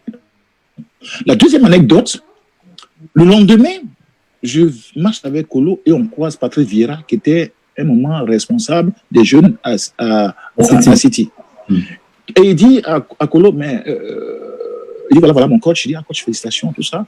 Mais vous allez où? Il dit non, on prépare la CAN, la coupe. Et Vieira qui lui dit, mais vous ne pensez pas gagner la Coupe du Monde? C'est-à-dire que quand les gens voyaient l'équipe de Côte d'Ivoire, pour eux, cette équipe de Côte d'Ivoire devait avoir une ambition par rapport au talent qu'on avait. Ils disaient, mais vous ne pensez pas gagner. Il dit, maintenant, je vois Vieira qui dit, mais non, à l'époque, on allait jouer pour l'équipe nationale. On s'est regardé, il y avait Zidane, moi et puis les Deschamps. On s'est dit, mais on peut gagner la Coupe du Monde. Et ils ont gagné la Coupe du Monde. C'est-à-dire, ils y ont cru. Maintenant, lui, il s'est dit, mais comment vous, c'est la Coupe d'Afrique, là, vous ne parlez pas Coupe du Monde, vous parlez Coupe d'Afrique. Ça dit notre équipe, là, on pouvait déjà arriver en demi-finale, en finale de Coupe du Monde. Quand j'ai vu Patrick Vieira parler à Kolo, je dis, mais attends, vous ne visez pas la Coupe du Monde? J'ai dit, waouh, lui et moi, on est dans la même logique de pensée. Donc, tu vois, les petites anecdotes comme ça, là, je peux t'en rencontrer 10 000. Mais je suis content déjà qu'aujourd'hui, les gens me découvrent. Parce que les Ivoiriens, tu sais pourquoi j'ai voulu parler dans ton émission? Parce que ça, les médias de Côte d'Ivoire, les médias français, là, disent, mais Zawi, là, il habite où à Abidjan? Zawi, même, il fait quoi? Parce que ma vie, là, quand je te dis, il faut me casser. Je ne me vois pas site écran de télévision en Côte d'Ivoire dans une émission de sport. Je suis chez moi, en famille. Mais quand il s'agit de mon travail, les Ivoiriens me faisaient m'arrêter. Quand je faut sourire un peu, parce qu'on ne sait pas si je souris. Je savais qu'à un moment, il y avait le truc là. Quand je suis dans mon travail, c'est la rigueur. Après, on est entre nous. Je veux sourire. Mais c'est vrai que quand il y avait les masques, quand il y avait le travail, c'est le travail. Donc, je suis content vraiment que tu montres cette facette de personnalité et que les gens découvrent que leur coach là, c'était un humain qui avait aussi des émotions, qui pouvait couler des larmes quand il était dans l'émotion intime, mais qui était aussi un gars qui savait avoir de la personnalité pour secouer ces jeunes talents qui étaient des champions et qui leur demandaient de l'excellence, de l'excellence. Donc, c'est vraiment, je suis content aujourd'hui vraiment de passer à ton émission et moi-même de me découvrir. Parce que depuis quand je parle, je me dis, mais Kolo, là, il doit avoir quelque chose. D'abord, comme j'aime tous mes joueurs, il arrive même à me faire sortir, à raconter des anecdotes, des choses même que moi, je ne veux même pas raconter des séquelles de vestiaire, même que moi, je ne dis pas. Avec toi, ça sort. Coach, vraiment, je vous remercie parce que c'est un honneur pour moi et que mes abonnés aussi vous découvrent. Mais coach, vous parlez des anecdotes, vous dites que ça sort. Coach, moi, je vais vous dire quelque chose. Quand on faisait les matchs, à chaque match, quand il y avait le discours pour faire l'équipe qui devait commencer, coach, c'est vrai qu'on était tous sérieux, mais quand vous voyez, coach, vous avez arrivé à transmettre quelque chose. Même on rigole à l'intérieur, mais on est concentré. C'était quoi le secret? Non, le secret, c'est que bon, c'est vrai que je priais beaucoup. Je priais beaucoup pour que la grâce de Dieu me donne la force de vous parler avec mon cœur. Donc, je sentais que je vous parlais avec mon cœur. Si je vous donnais encore une anecdote. Un jour, j'étais à l'aéroport. Puis, il y a un jeune homme qui me dit, coach, je vais porter votre bagage. Puis, il prend mon bagage. Et puis, tu sais, les jeunes qui portent ton bagage, toi, tu dis, bon, jeune, écoute, tu veux 500 francs, il veut 1000 francs. Je sors, il me dit, non, coach, je veux pas ton argent. J'ai dit, pardon? Il dit, non, je veux pas ton argent. Coach, il faut parler aux gars, là. Il faut leur parler. J'ai dit, aïe, petit. Il dit, non, il faut leur parler. Quand ils jouent, là, quand ils pètent, ça nous fait mal. Nous, on les aime trop. Mais ils viennent ici, là. Ils s'en foutent quand ils pètent. Il faut leur parler. J'ai dit, là, j'ai compris. Hein? L'équipe nationale, là. Les gens, là, ils ne savent pas où ils ont mis les pieds. L'équipe nationale, là, c'est l'équipe de tous les Ivoiriens, là. C'est l'équipe, c'est pas l'affaire des fédérations. Hein. Ça veut dire que l'équipe nationale, c'est très fédération. Non, c'est l'équipe des enfants de la rue. Le petit, il pleurait. Quand il dit le petit, il dit, quand je ne veux pas ton argent, parle-les, dis-les, ils n'ont qu'à jouer le cœur. C'est pour ça que je vous parlais, c'est que je vous ferais mon cœur pour vous parler. Parce que je vous parlais pays. Je vous parlais des frères. Quand on dit frater, là, c'est pas musulman. Quand on dit union, là, c'est pas musulman. C'était l'emblème du pays. Il fallait que, en ce moment-là, c'est pas pourquoi les Ivoiriens sont, en ce moment, le pays était dans des situations politiques extrêmes. Et il fallait que les joueurs montrent que du nord, du sud, de l'est, de l'ouest, tous, ou protestants, ou chrétiens, ou musulmans, on était des frères. Et donc, c'est ce qui fait que, jusqu'aujourd'hui, les gens ont toujours été d'une équipe unie, soudée, et qui allaient ensemble montrer le drapeau du pays.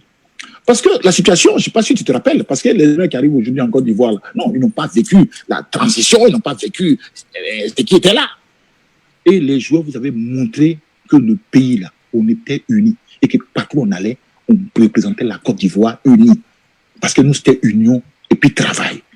Et on a, moi, ma fierté, d'abord, d'avoir des gars qui avaient pris le projet en main. Et c'était leur affaire. Moi, mais des fois, je vous regardais admirer, je vous regardais les entraînements, je lançais l'équipe, je vous parlais, mais je savais que c'était votre affaire à vous. Et que vous vouliez. C'est-à-dire que même quand on a joué avec l'Angola, j'ai rigolé parce que les Angolais, ce qui les a surpris dans le troisième match, dans le classement, ils étaient déjà qualifiés. Donc, on a fait le choix de faire jouer tout le monde. Ouais. Mais quand l'entraîneur angolais, un match nul le suffisait. Mais l'orgueil qu'ils avaient, ils se sont dit, mais attends, la Côte d'Ivoire fait un match de Coupe d'Afrique sans Yaya, sans Didier Drogba, sans Copa Paris, sans les autres, mais ils nous prennent pour qui? Et ce match-là, ils ont été battus 0, je me rappelle, parce que l'Angola, le fait de voir, parce qu'il y avait des joueurs que j'aimais beaucoup. Il y avait des joueurs dans cette équipe qui pouvaient jouer. Il y avait, je ne vais pas citer de nom parce que c'est comme ça. J'aimais tout le monde. Mais je savais qu'on avait deux équipes. Et on avait qui étaient prêts à se sacrifier pour que les autres jouent et qui encourageaient les autres. Et ce match contre l'Angola, les gens m'ont dit, mais Zawi, là, comment il va faire pour le prochain match si déjà il a deux équipes? Ma fierté, c'est d'avoir créé un groupe uni. Voilà, donc c'est pour te dire qu'effectivement, cette équipe-là, elle a marqué l'esprit des gens parce que c'était un groupe uni, un groupe qui avait une détermination. C'est pour cela que quand on a perdu cette Coupe d'Afrique, je dis, on va prendre la prochaine. La prochaine, on va la prendre. Parce que je savais qu'on avait mis en place une dynamique qui était esprit de groupe et il y avait un esprit de corps. Mais l'homme propose et puis les choses se passent. Et coach, moi je peux confirmer devant tout le monde ici. Et encore, je vous remercie parce que moi, personnellement, vous m'avez apporté énormément. Et je pense que ça nous a servi par la suite. Et je vous remercie. Et aussi, au nom de tous mes coéquipiers, on vous remercie. Parce que jusqu'au jour d'aujourd'hui, le peuple ivoirien vous réclame. Et c'est pas du faux. Et le peuple a toujours raison. Coach, pendant nos échanges, vous m'avez confié que des personnes les plus chères pour vous, qui vous inspirent, ce sont vos enfants. Est-ce que tu peux nous dire pourquoi? Vous savez, en Afrique, malheureusement, moi, mon père, quand il est décédé, je ne savais rien de mon père au niveau même bancaire, même les couleurs qu'il paierait.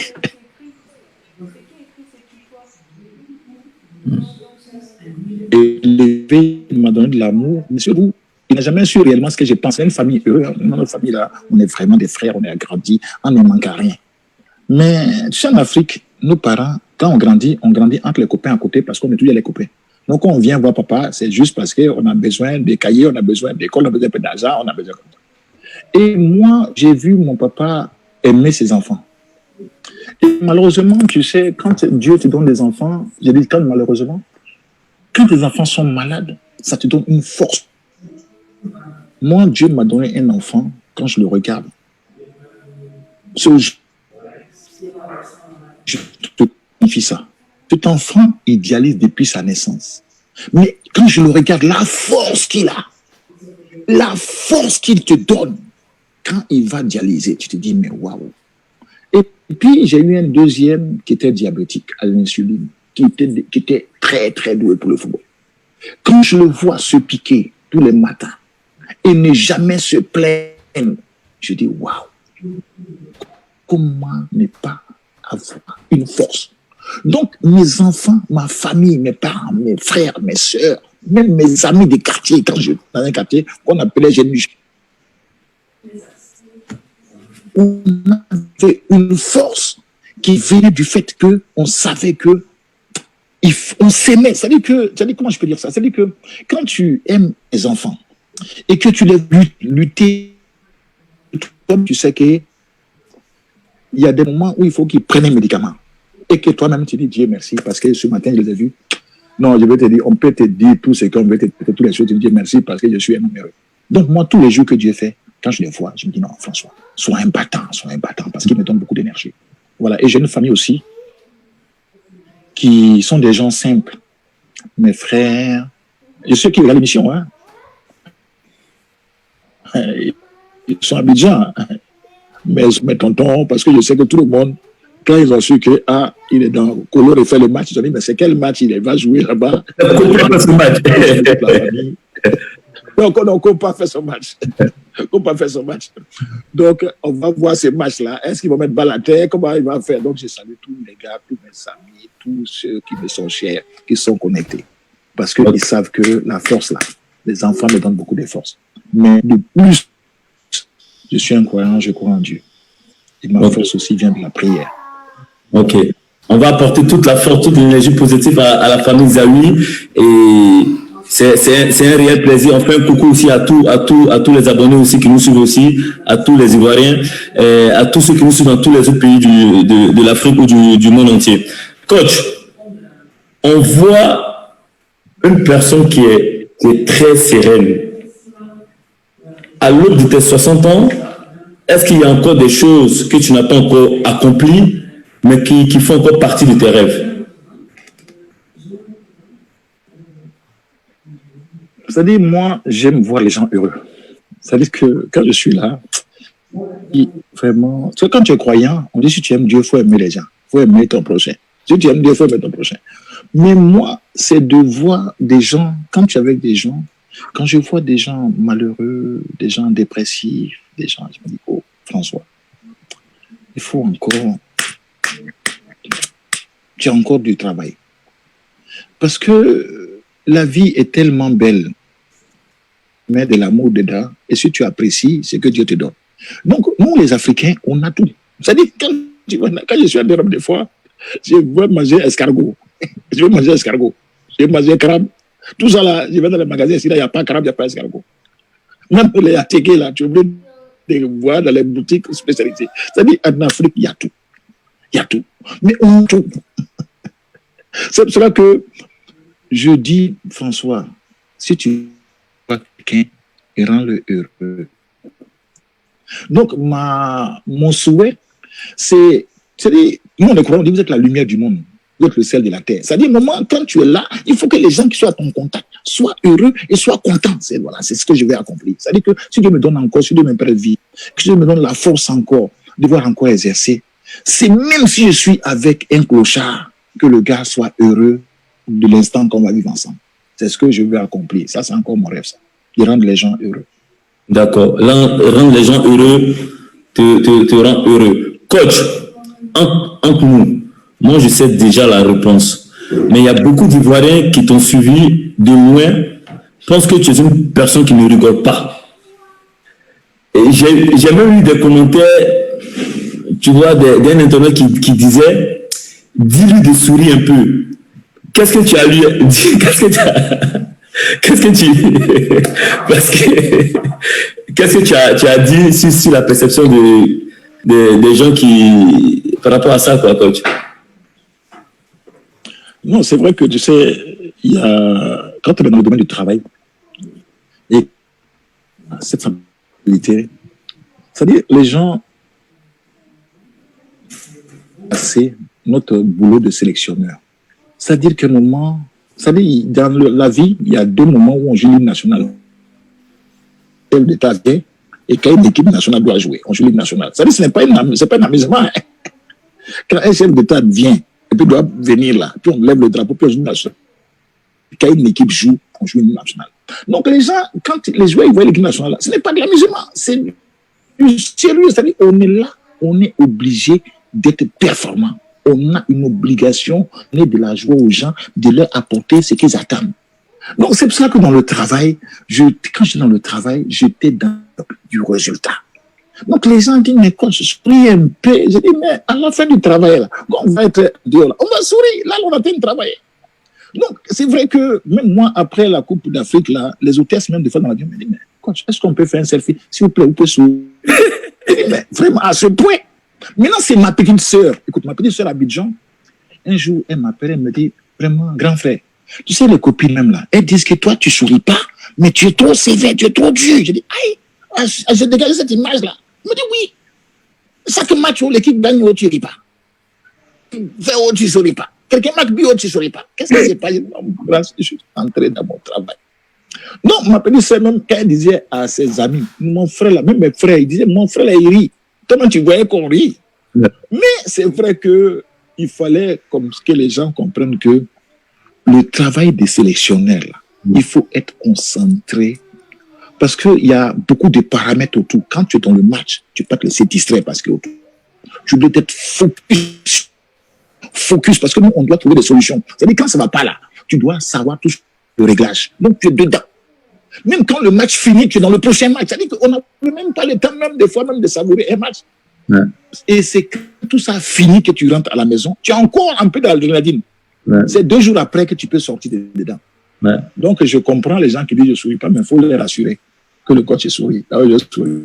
Donc, toi, tu peux sourire un peu alors. Voilà, je souris un peu. Tout à l'heure, tu parlais de focus. Tu étais focus sur le terrain. C'est vrai. Mais en dehors du terrain, c'est quoi la passion, les autres passions du coach? C'est-à-dire, vous savez, bon, c'est vrai que ce côté-là, ça touche un peu à l'intime parce que je suis un croyant qui lit beaucoup la Bible. C'est-à-dire, je médite. Et j'ai une telle passion pour les Écritures, une telle passion. Je suis dans la méditation. J'avais dit que je suis dans une connexion telle que, pour moi, maintenant, c'est vrai que quand tu es croyant, tout le monde est croyant, mais quand tu es un croyant passionné, c'est-à-dire qu'à un moment, tu es passionné de ta croyance, c'est vrai que ça te fait passer un petit cap au-dessus. Après, c'est vrai aussi que j'aime être avec des gens joyeux. C'est-à-dire que quand tu es avec des gens, des fois tristes, quand je vois mes enfants, je vois les situations, je me dis, mais il y a tellement de moments, quand tu te lèves le matin, tu es en bonne santé. Il faut chanter, il faut danser, il faut... Donc, moi, ma passion, c'est d'abord la lecture, là où je trouve. Et puis, j'ai la deuxième passion, la musique, mais j'ai aussi la randonnée. C'est-à-dire que je marche. Quand je marche dans ma forêt, quand je marche longtemps, j'ai cette passion-là vraiment de tout oublier, d'aller dans la nature, de marcher. Donc aujourd'hui, il ne faut pas que les gens vont m'envoyer des chaussures de randonnée. J'aime bien m'isoler, j'aime bien m'évader et j'aime beaucoup la prière. D'accord. Coach, je pense qu'on a découvert quand même une facette de François Zawi et je pense que mes abonnés sont très très contents. Et on aimerait encore continuer l'émission, mais vous savez, chaque chose a une fin. On peut encore poser d'autres questions, mais on va rentrer dans le temps additionnel. Voilà, on rentre dans le temps additionnel. On a encore quelques questions à vous poser. Coach, dans le temps additionnel, elle est très courte, hein, comme vous le savez en match. Est-ce que tu aimes la musique? Si oui, quel genre de musique tu écoutes? C'est-à-dire, j'écoute un peu tout, mais quand vous écoutez le Zouglou, là, parce que d'abord, il y avait un gars, d'abord, il y a Gagné Seli, j'aime beaucoup sa musique, parce que lui, quand je l'écoute, je me dis, c'était un prophète, parce qu'il disait, éléphant, oh, voyez, il y a un caca. Il nous a insulté, il dit, on ne veut rien. Et puis, il dit, c'est-à-dire que quand tu écoutes l'éléphant qui parlait, chaque canne, un message, mais profond. Et puis, quand tu écoutes le Zouglou, quand tu écoutes réellement le Zouglou, tu vois que les jeunes là, il y a des vérités qui arrivent à dire. De temps en temps, comme quand Kérosène dit, j'étais dans l'obscurité, on m'a refusé une ampoule. Mais c'est profond. Quelqu'un qui est dans l'obscurité, il dit qu'on m'a refusé une ampoule. Aujourd'hui, grâce à Dieu, j'ai vu d'amener l'étoile. Il dit, quand il te dit, moi quand je regarde son message, je creuse. Il dit, mais quand le pétrole là, du village là, est devenu kérosène, tu as tout compris. Mais même la musique que tu as mis, ça dit que les gens, c'est des artistes. Quand ils arrivent à exprimer à travers la musique quelque chose de profond, tu dis, waouh, ces gars-là ne sont plus aussi. Parce qu'ils te donnent de l'émotion, mais il y a un message derrière, c'est qu'il y a un message. Et tu sais, quand quelqu'un laisse, quelqu'un prend, attention, mais il dit, attends, tu as vu, il y a des messages dans cette affaire-là. Mais toi, c'est que tu ne considères pas, là, quelqu'un peut considérer. Donc, c'est des messages. Donc, j'aime des gens qui, dans l'humour, dans la musique, font passer des messages. Et il y a des messages où derrière ces messages-là, il y a quelque chose de méditation derrière. D'accord. Donc, je suis quelqu'un de passionné de musique. Et voilà les genres de musique que j'écoute. Mais après, j'écoute de tout. Hein. Musique voilà, de tous les pays. Mais je suis focus sur notre... Mais on retiendra que François Zawi est fan du Zougou. Voilà. Foutou ou Plakali? Plakali. Avec crabe, avec escargot, avec même des fois la sauce jonglée. Comme ça, tu sais tout. Ok. Donc, le maquis Abidjan, préparez-vous hein, quand vous allez recevoir M. Zawi François. Coach, le match qui vous a plus marqué? J'avais dit, c'est le match, la seule défaite qu'on a subie, c'est contre la Pologne en match amical. C'est-à-dire, ce match-là, parce que moi, j'avais les champions. J'avais Cadet. Et puis, à l'époque, tu sais, quand moi, j'étais dans mon coaching, je ne m'occupais pas de l'équipe adverse. En face, il y avait les Libanowski. C'est-à-dire, les Polonais qui jouaient aujourd'hui, là, dans les grands clubs, là, c'était contre eux on avait joué. Et on devait faire ce match amical en Pologne. Ils venaient d'inaugurer leur nouveau stade. Et ce match-là m'a marqué parce que c'était la seule défaite qu'on ait faite. Mais c'était le match riche d'enseignement. Je me rappelle de mon staff. C'est-à-dire qu'en Côte d'Ivoire, là, quand on allait faire des matchs, on sait qu'on gagne la prime qui est derrière. Mais moi, je voulais voir comment on allait réagir dans des fêtes aussi. Si on allait être soudés. Et quand on a perdu ce match-là, j'ai vu que les gens ont dit, mais oui, là, qu'est-ce qu'il a mis de faire là? Et il est en train de mettre un gombo dans la bouche. Mais à un moment, quand tu viens des gens, il faut être dans une situation difficile pour pouvoir bien sonder ton groupe. J'avais dit à Kolo, non, mon grand, tu ne rentreras pas.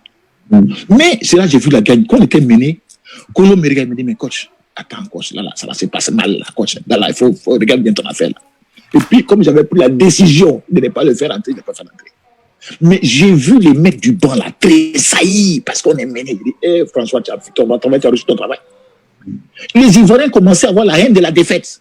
Et je me dis, non, ce match là m'a marqué. C'est le deuxième match qui m'a marqué, c'est ce match. Parce qu'on a perdu contre la Pologne, en Pologne 3-1, Mais j'ai vu dans l'avion les gens fâchés. J'ai vu des joueurs fâchés. J'ai dit, hein, François, tu as fait ton boulot.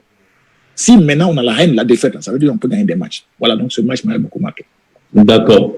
Coach, quel est le mot que tu aimes le plus prononcer? Ça, c'est compliqué, hein, parce que ça, c'est les gens qui peuvent dire. Non, moi, je pense qu'il faut avoir la foi. Puis il faut avoir l'amour. Il faut aimer les gens. C'est l'amour. C'est-à-dire que quand tu aimes vraiment, tout est beau. Même quand quelqu'un est vilain, tu peux te dire qu'il est beau, parce que tu aimes. Tu vois, non?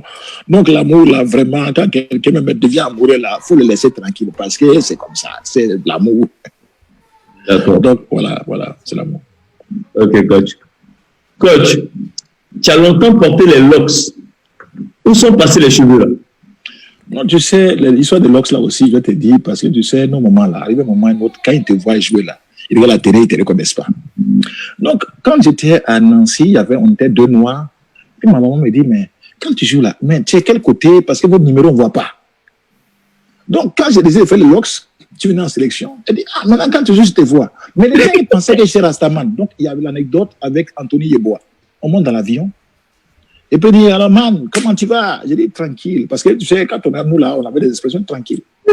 Il dit, mais tu manges de la viande, mais Rastaman ne mange pas de viande. Il dit, moi, je ne suis pas Rastaman. Et parce que dans sa tête, comme quand tu as des locks, tu es Rastaman. Je ne suis pas Rastaman.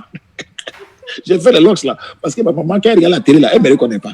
Donc elle a vu que, quand j'avais les rastas, comme il y avait beaucoup de noirs dans l'équipe là, elle me reconnaissait. Donc c'est pour te dire que les locks là, à un moment, effectivement, ça m'a suivi. Donc, et puis j'ai gardé ça longtemps. D'accord. J'ai gardé ça longtemps parce que c'était aussi un moment, un truc que voilà, un peu personnel.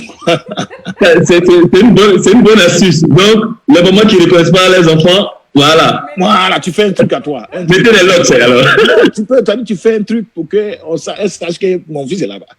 D'accord. OK. Coach, on va poser la dernière question. On va faire la mise en situation. Je vous demande de bien tendre l'oreille. Et en fonction de ce que je vais dire à la fin, vous devez réagir. Tu es entraîneur dans un club. Tu t'entends avec tous les joueurs, sauf un seul qui se comporte très mal avec vous.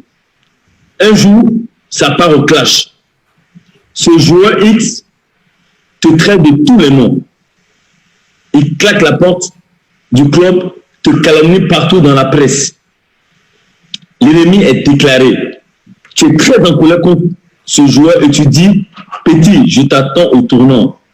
Le second nom de Dieu, c'est le temps. Le temps passe. Tu as changé de club et tu travailles quelque part en Italie. Le président de ton nouveau club, où tu as carte blanche, te dit qu'il veut te présenter un joueur très très fort. C'est un Ivoirien et il souhaite que tu l'accueilles et tu le chouchoutes. Le jour des présentations, la nouvelle recrue de ton club actuel, la future star, c'est en effet le petit qui t'a manqué de respect il y a quelques années. Guignon, c'est quoi ta réaction, coach? Je pense qu'il faut travailler avec les gens que tu connais. Et que quand tu connais quelqu'un, tu sais comment manager, comment gérer. Donc, quelqu'un qui t'a manqué de respect, quelqu'un qui t'a insulté là, c'est que tu sais qu'il peut t'insulter. Maintenant, tu sais que, il y a ça, il ne faut pas faire pour qu'il soit bien. Donc, moi, il sera accueilli parce que si c'est quelqu'un qui te fait gagner les matchs, j'ai mis mon orgueil de côté parce qu'un entraîneur là, ton but c'est de gagner des matchs, c'est pas de prendre ton orgueil pour mettre dans colère. Donc, moi, si j'ai mon joueur, même s'il m'a insulté, tant que tu me gagnes mes matchs et que tu es sérieux le groupe, mon gars, tu es le bienvenu. Parce que beaucoup d'entraîneurs pensent qu'ils peuvent inventer le football. Non, le football, c'est les joueurs qui te font gagner des matchs. Et quand tu as des joueurs comme ça, là, même si le gars t'insulte, tu fais tout pour que... Maintenant, c'est quand tu as un groupe de secours que tu fais. Tant que tu n'en as pas, tu fais avec. Voilà, donc, moi, je l'accueille volontiers même. Volontiers. Donc, ton contact n'est pas rancunier, alors? Non, tu sais, ça là, on perd du temps avec tout ça là. C'est le perte de temps. C'est-à-dire que toi-même, là, quand je regarde ta carrière, je me rappelle de la finale, quand tu as tiré le penalty et que la Côte d'Ivoire a levé la coupe. Je sais que je ne lance pas des fleurs pour être à l'émission. Mais je sais que cette CAN-là, tu n'as pas joué tous les matchs, mais Dieu a voulu que tu joues la finale. La finale. Tu as joué la finale et tu as marqué le but du penalty. Et tu as ramené la coupe en Côte d'Ivoire. Mais les gens devraient dire, mais ce Copa-là, c'est un modèle, c'est un exemple d'humilité. Tu n'as pas fait des vagues, tu n'as pas joué les autres matchs. Tu as joué la finale et tu as tiré le penalty de la victoire. C'est pour cela que quand tu m'as demandé, coach, j'ai fait une émission de Copa, j'ai viens à ton émission. Parce que pour moi, tu es un exemple d'humilité.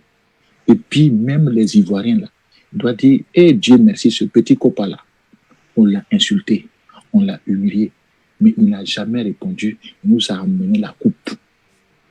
Vous savez, un moment, pourquoi je suis venu à ton émission, c'était pour te témoigner ça. Parce que tu vois, des fois, quand tu dis, coach, je vais te remercier, moi, je remercie d'abord les Ivoiriens, parce qu'ils m'ont mis dans leur cœur. Mais je veux remercier tous les joueurs, tous les dirigeants, tous les gens avec qui j'ai passé des moments de passion et d'émotion intenses et de respect mutuel. Ça veut dire qu'à un moment, quand les gens pensent que gérer un groupe, il y a des états d'âme. Il y a des gens qui n'ont pas joué qui ne seront pas contents. Il y a des gens, ils ne sont pas contents, mais ils sont dans le groupe. Et puis quand tu les appelles, ils seront là pour faire leur boulot. C'est pour cela que je tenais, avant la fin de l'émission, à ce que les gens comprennent pourquoi le coach Zawi est venu faire le match avec Copa. Parce que pour moi, tu es un exemple d'humilité, quelqu'un qui sait se relever et qui ne met pas ses états d'âme dans les problèmes des gens.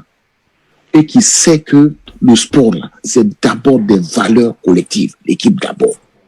C'est pour là que je suis resté aussi longtemps. Quand tu m'as demandé, je peux te dire, même ma femme m'a dit, mais comment, tu vas faire une émission comme ça, tu vas te livrer? Je dis, non, c'est mon petit. Ce petit-là, il faut le respecter. Et moi, je le respecte. Et il y a beaucoup de champions aussi que je respecte pour leur humilité. Donc, je tenais vraiment à ce que les gens le sachent parce que c'est difficile de témoigner de soi-même. C'est vrai, je parle de toi pour que les gens disent, le coach Zawi là, voilà son copain là, voilà pourquoi il est venu à l'émission. Parce que ce gars-là, c'est un exemple. Voilà, vraiment, je tenais à te remercier aussi pour les jeunes que tu inspires. Tu sais, aujourd'hui là, on est coach. On va dire aux enfants, parce que les enfants là, ils aiment les modèles. Moi, un gars comme Gadier Seli, qui était capitaine là, je l'ai vu souffrir pour l'équipe nationale.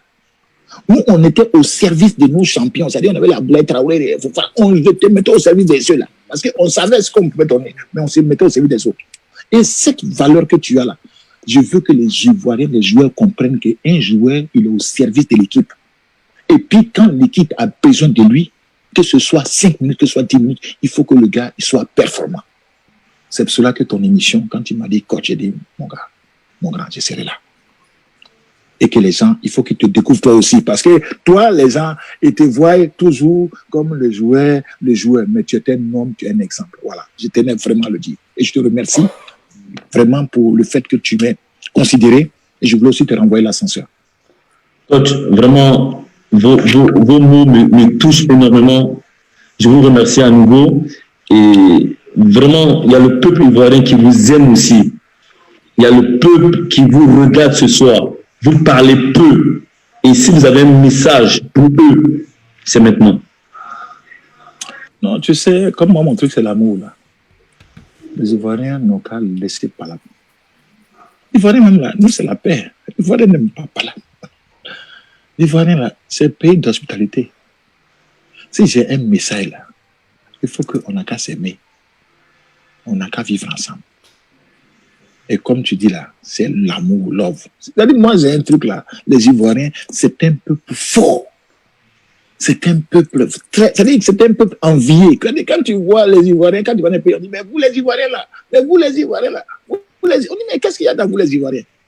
Parce que l'Ivoirien aime la Côte d'Ivoire. Puis les Ivoiriens, ils aiment tout le monde. Donc, je veux que ça là, on n'a qu'à garder ça, on n'a qu'à s'aimer. Voilà, si j'ai un message à faire passer. Mais je veux dire aussi aux Ivoiriens que je les aime. Okay. Parce que depuis là, tu dis non, les gens t'aiment. Moi aussi, je les aime. Je vous aime, les Ivoiriens. Voilà. J'aime la Côte d'Ivoire, j'aime les Ivoiriens. Ok, quand je vous rassure que on vous aime aussi. Chers Ivoiriens, sachez que aussi on vous aime aussi. Je vous rassure, coach, j'ai passé un agréable moment à votre présence. Je vous remercie à nouveau encore. Je remercie toutes les personnes qui nous ont suivis, qui ont assisté à ce match. Je vous souhaite de passer une bonne soirée, une bonne nuit.